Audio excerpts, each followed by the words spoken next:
d'abord en droit interne. S'agissant de la validité des clauses d'objectifs, le droit interne pose certaines conditions. Il faut que ces clauses posent des objectifs raisonnables. C'est ce qu'a dit la Chambre commerciale de la Cour de cassation le 9 juin 2004, dont les paramètres sont précisément définis.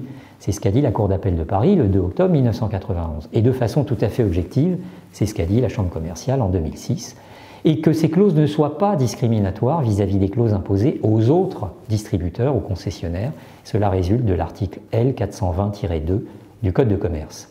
Les objectifs ne doivent pas avoir été imposés de façon abusive et ne doivent pas être disproportionnés au regard du territoire qui a été concédé.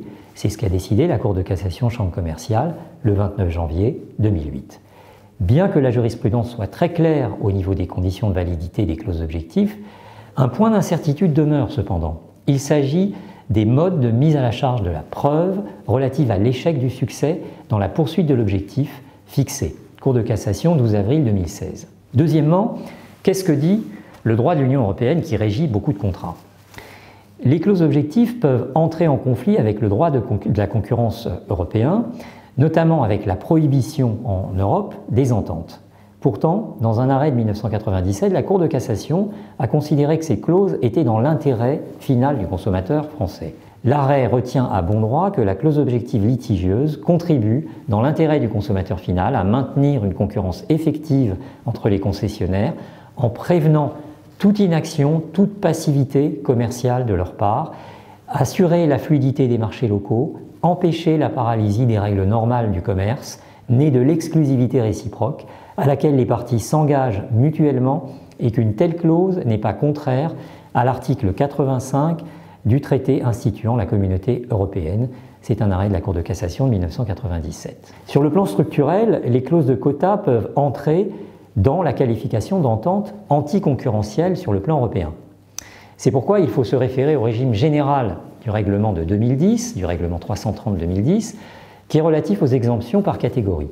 À l'article 3 de ce règlement, il est prévu que les clauses d'objectifs ne peuvent bénéficier de l'exemption par catégorie seulement si la part de marché détenue par le fournisseur ne dépasse pas 30% du marché en cause sur lequel il vend des biens ou des services contractuels et que la part du marché détenue par l'acheteur ne dépasse pas 30% du marché en cause sur lequel il achète des biens ou des services contractuels. C'est l'article 3.1 du règlement communautaire qui concerne l'application de l'article 101 du traité sur le fonctionnement de l'Union européenne, le TUE, à des catégories d'accords dits accords verticaux de pratiques concertées.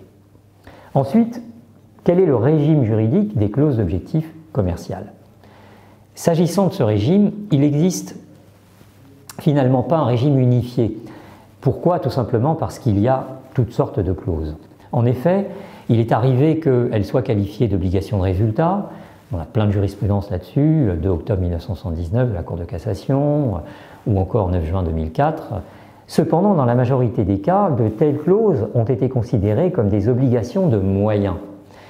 Chambre commerciale de la Cour de cassation du 7 décembre 1993, et dans ce cas-là, bien évidemment, l'obligation de moyens est une obligation de mettre en œuvre un certain nombre de conditions sans pour autant atteindre la clause de résultat sur le plan quantitatif, permettant ainsi aux distributeurs de réaliser ou de ne pas réaliser l'objectif et de gagner contre le fabricant qui assignerait par exemple en résiliation de son contrat.